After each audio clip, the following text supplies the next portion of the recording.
Ça devait jamais arriver. Les Ivoiriens, comment Haaland peut faire ça? Les éléphants s'étaient pourtant vus récompensés suite à un travail monstrueux de Hamad. Alors que quelques minutes avant, celui-ci avait littéralement sauvé la balle du 2-1 pour la Norvège sur la ligne. Par-dessus, il demande le ballon. À ce moment précis, il était tellement confiant, il a dit je vais marquer ce but. En une touche, il joue rapidement avec Nicolas Pepe, ce qui lui permet de prendre le dessus sur son vis-à-vis. Et alors que nous pensions qu'il allait marquer de cet angle aussi fermé, il élimine encore et frappe. Il était sur l'une des plus grandes performances de cette Coupe du Monde et on pourra pas lui enlever. Mais comment vous avez pu laisser ce mec? Son coéquipier qui met toutes ses tripes pour envoyer cette passe. Père qui reçoit le ballon, il va même pas tenter.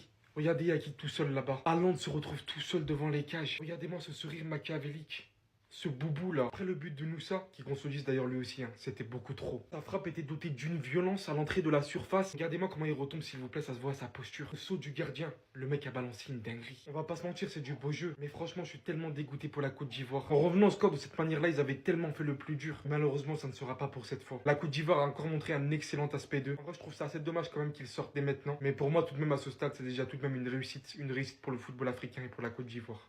La Côte d'Ivoire qui s'arrête donc en 16e de finale, aux portes des 8e, et franchement les gars c'est triste, mais c'est l'humilité. Le football c'est 90 minutes. J'ai vu trop d'Ivoiriens faire des mauvais calculs comme quoi, comme ils ont battu la France en match amical et que la France a humilié la Norvège sans prendre en compte que c'était l'équipe C, que ça allait être un match facile. Un match de foot les gars c'est 90 minutes. Un match où c'est les cracks qui nous ont fait rêver le futur de ce sport. Noussa, joueur archi coté, qui était archi attendu durant ce mondial avec la Norvège, est venu nous inscrire un banger en 16e de finale. Ce que j'aime bien dans cette Coupe du Monde, c'est qu'il n'y a pas de complexe. Les jeunes répondent présent. Ça pouvait venir de qui d'autre que de Amad Diallo. 1-2 avec Nicolas Pepe, et ensuite il laisse parler son génie tout simplement. Et que ce soit Amad, les deux étaient entourés, ont quand même réussi à trouver l'espace pour la mettre au fond. La Norvège va donc affronter le Brésil grâce à un but de Erling Haaland placé au bon endroit au bon moment. Lui-même il se marre sur son but car il sait qu'il a rien fait et qu'il a eu beaucoup de réussite parce qu'il l'avait mal prise. Lui qui est déjà à 5 buts en 3 matchs, franchement c'est dommage pour les Ivoiriens. Sinon vous les gars vous en pensez quoi? Ramenez-vous sur cette avancée en nu.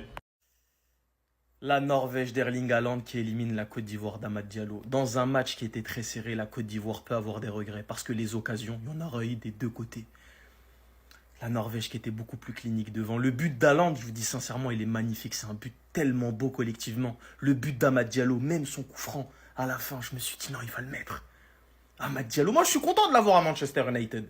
Mes frérots ivoiriens, c'est triste, mais c'est la Coupe du Monde. Quand tu n'es pas clinique, quand tu n'arrives pas à finir devant, tu te fais punir automatiquement.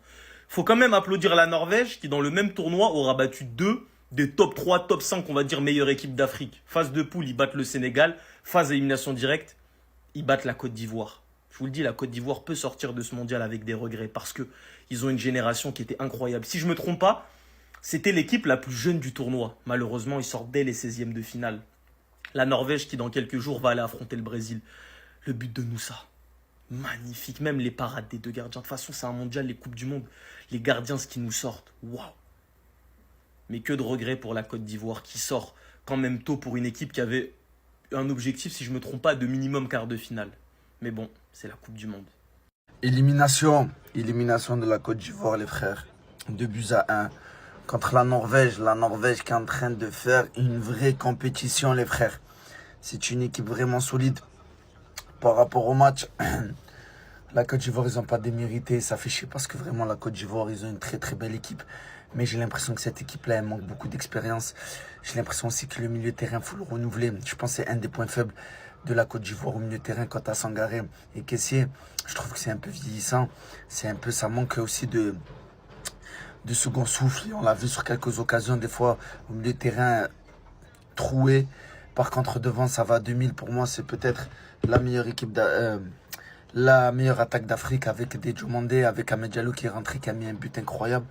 Avec des Boni, avec des Nicolas Pepe. Mais malheureusement, si derrière ça assure pas, si au milieu de terrain ça assure pas la colonne vertébrale de l'équipe, c'est vraiment le milieu de terrain, et bien ça devient très compliqué. Après, ils ont affronté une très belle équipe de la Norvège qui me surprend, vraiment qui me surprend, qui est une très belle équipe. On les avait joués en match amical, mais vous allez me dire que les matchs amicaux, c'est pas révélateur, mais quand même un petit peu. Du coup, voilà, élimination, c'est pour vous dire, les gars, à quel point c'est compliqué la Coupe du Monde. C'est compliqué la Coupe du Monde, les gars. C'est très compliqué. Parce que les gens, ils croient, dès quand le Maroc, ils passent les Pays-Bas, ils passent des trucs. Ils croient que les gens, c'est à la portée de tout le monde. C'est pas à la portée de tout le monde, les gars. C'est très compliqué de faire ça en Coupe du Monde. Parce que voilà, chacun joue sa vie. Mais voilà, en tout cas, dommage pour la Côte d'Ivoire. moi, je m'en fais pas trop pour la Côte d'Ivoire. Ils ont une très très belle génération qui arrive. Et puis voilà, ils vont être là à la CAN. Ça va être un des favoris à la CAN aussi. Du coup, voilà. Amad Diallo quand il enfile le maillot de la Côte d'Ivoire, mais on est sur un niveau stratosphérique les gars, faut le dire. Et Gonzalo Ramos, mon ref, t'as clairement un client en termes de super sub. Parce qu'à chaque fois qu'il rentre en cours de match, il fait la différence, c'est un truc de fou. Déjà contre l'Équateur, il a fait la diff en rentrant, il a marqué le but de la victoire. Ce soir, malgré la défaite, il met le but de l'égalisation. Et quel but! Et franchement, là je parle d'Amad Diallo, mais l'équipe de la Côte d'Ivoire en général, quelle résilience! Qu'est-ce qu'ils ont donné encore ce soir sur le terrain malgré l'élimination? Ils vont être tristes, ils peuvent avoir des regrets parce qu'ils ont vraiment fait des bonnes choses, notamment en première mi-temps. Mais c'est le jeu du football, des fois c'est cruel. Mais franchement les gars, Amad Diallo, on a vraiment le Amad Diallo en club où c'est difficile. Mais avec le maillot de la Côte d'Ivoire, c'est très très fort ce qu'il propose.